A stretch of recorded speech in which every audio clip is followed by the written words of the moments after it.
Yo fams, hello guys, welcome to my first episode of this podcast. In my motherfucking opinion podcast.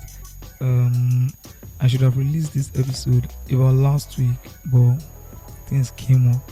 Well, it was nice those things came up. At least we'll have something to talk about today.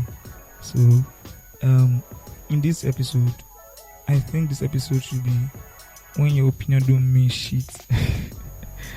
When your opinion don't matter, yeah.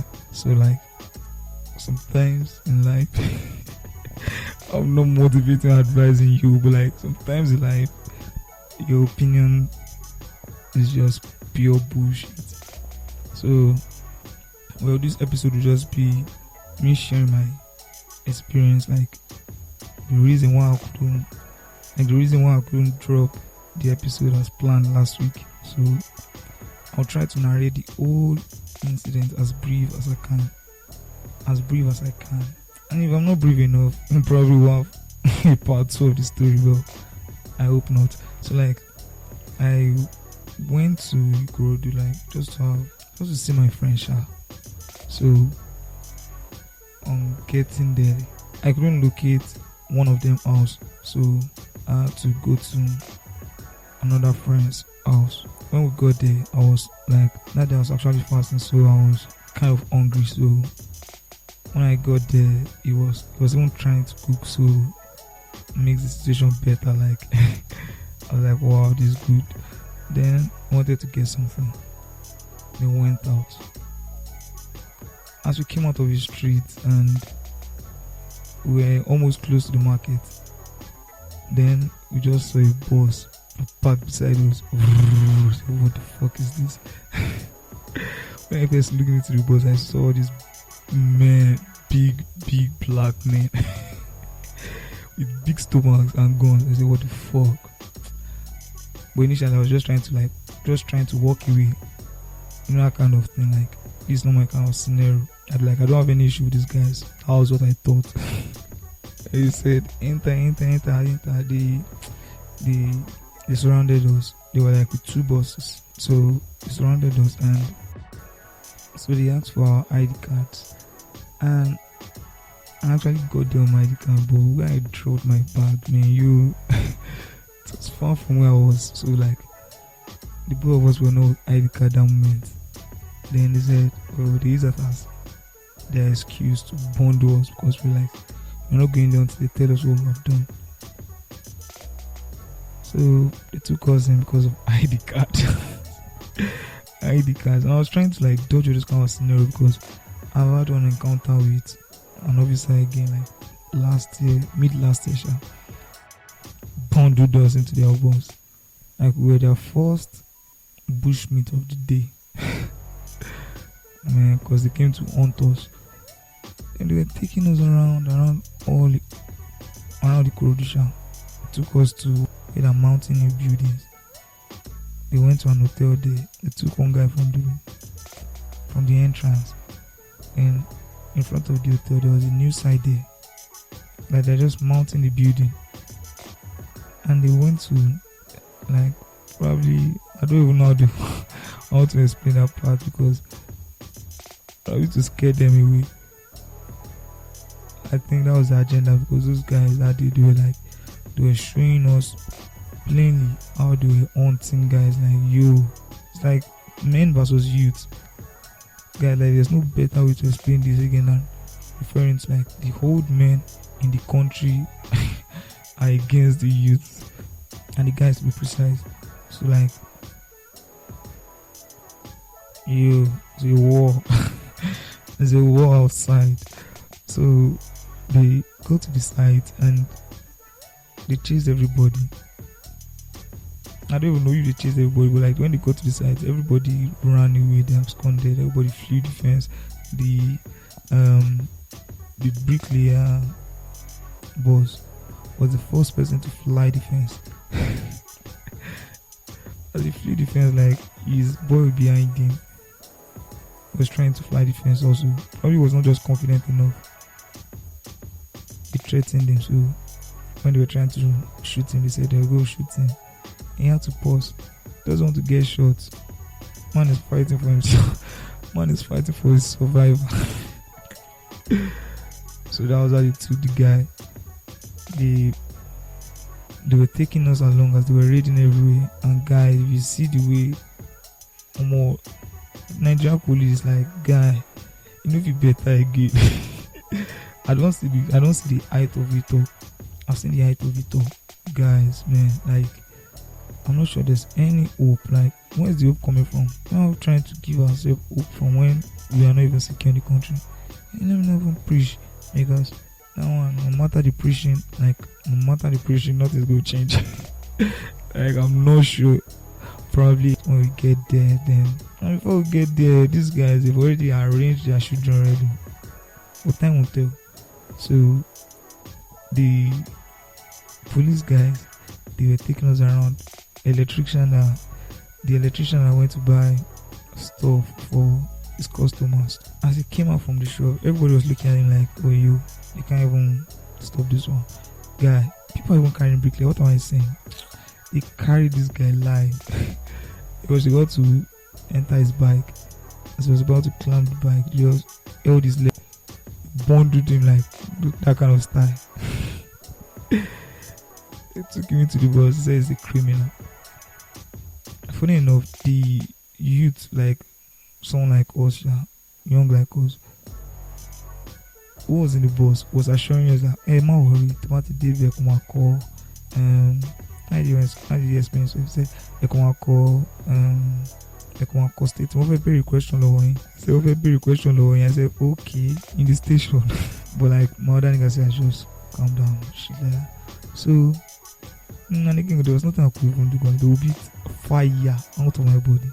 You see those people? Yeah, I just pray nobody, like anybody, my family, my friends, my colleagues, like nobody just encounter those people. Like those people are weird as fuck, bro. And that was my first time though, but like this recent one has already given me another view again. Like I'm not sure anything can be changed. Because mostly people are like, oh, Nigeria. I'll be like, oh, Nigeria's going better. Don't worry now, bro. Guy, as they be like this, get as a view. I'm not sure if he anything. So like the guys, they were picking everybody from. They went to one barber shop. That was very funny. They went to one barber shop. The barber's apprentice, everybody has gone there. They jackpot, they ran like. Then they came back. I'm like, whoa. They can carry the barber himself. See, if people they talk say like Nigeria will be better again, guy, I realize like guys they shout out with them, Nigeria will be better, because you man, in this matter, all your fucking opinion don't mean shit, guy. Like just get the fuck. If you like talk English, pass. Any language, if you talk French, they don't mind. They go carry you, like you go enter that way. They just want call it raps. So they picked the barber instead of his boys. Like, I don't know why you pushing his boys. First of all, you went there like just like chasing everybody. What kind of concept? See, no be smart, you know. They are not doing well. This thing's not up in my own area, though. But like, guy, anything about police, they are. Jamata be like Wi-Fi, they're everywhere. As long as you're in Nigeria, except probably you are lucky and that kind of thing don't happen in your environment. Like, even if you stay there for so long, guy, the wind will blow to your side. Like, man, these guys are so crazy. The way they operate is so mad as fuck. So they were picking everybody. They picked everybody. They took everybody to the police station. You asked everybody what they were doing, this and that, like what they do for a living. You asking everybody what they do for a living. In the police station, guy, what you could have asked us beside the road, and you look at us like, oh, probably these are suspects or not. From all this one, they don't get away. Forever, Gawa. Everybody for that environment, like everybody now, Oga, pata. So they were asking us what we're doing and this and that, like irrelevant questions. in one guy's statement, they asked him to write like whenever human is probably older brother, whenever they smoke or get high, they said he should write. Both of them his elder brother used to have sex with him after the high. Like, what are you trying to? Why are you trying to rope those kind of like? Why are you trying to rope those boys? Like, because of promotion, because of the money you want to extort from them and everything. Is that not daylight robbery? And they call themselves anti-cultism and anti-terrorism and anti-kidnapping. When I was even writing my statement, they said I should write anti-cultism, that we were picked by anti-cultism and anti-terrorism. I keep repeating that shit, man. Terrorism. When there are terrorists outside and they cannot go fight those people, and then you are picking innocent chicks in the wood. I beg. So like anti-kidnapping, they said I should write. They're after anti-cultists. They're after cultism and kidnappers. Man, I wrote it. They said when I saw them, what was my reaction? I said I thought they were SARS. They said, am I crazy? I said, am I crazy? I said, no, I'm not crazy. They were like, swag violating me. I was just ass. I looked at them from head to take it. I wanted to say yes, but I knew if I say yes, they go beat fire. Say, I was just ass. They didn't say anything. They said, what do I do for a living? I told them. They were just asking relevant question. Then they took us to the cell. And I was like, yo, 2022, yo, man, what is this? This is crazy as fuck. Experiencing this in February. Man, as the rest of the year go be, yo, man. But thankful to all my niggas at the crew doing like, yo, and good friends are good though. Good friends are good. Good friends are good. And good friends are good. I don't have anything to say aside from that, because when they took us in, they didn't allow us to call. And I was even shouting like, guy, let us call now. No, we'll call our people. Not this one, they don't send, like, they don't give a fuck. They just want me to experience at least one night for their way. Like me feeling spaces. Because when we got there, that cell was empty as fuck. Then we were like the first set of that day. They were like other sets too. We were like the first set. They should calmed us. They calmed us for the night. Those people are crazy. Because they brought one of these stupid food for us that night. They gave it to my nigga Jamal. So they said someone gave it to us. Those guys, they even fed us. I said they're crazy. They fed us because they know they'll go cash out the next day. All the people in the cell, like, I don't know if I can't vouch for everyone though, but like, I would say most of the people in the cell, like, are innocent. So they're just there for just a bad coincidence.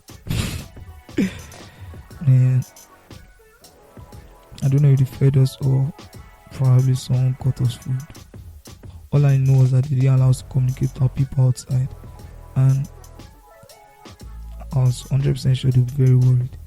But like, next day at 6 a.m. they just came to, these people are crazy. Saying like, if you see police for Castina cannot even like not at all.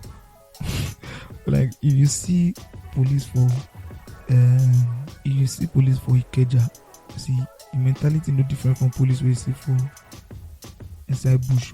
Like the two of them, they find you roughly, and that's not even on a criminal case. Like they can handle you roughly when you are innocent. They can use you as a ladder to promotion.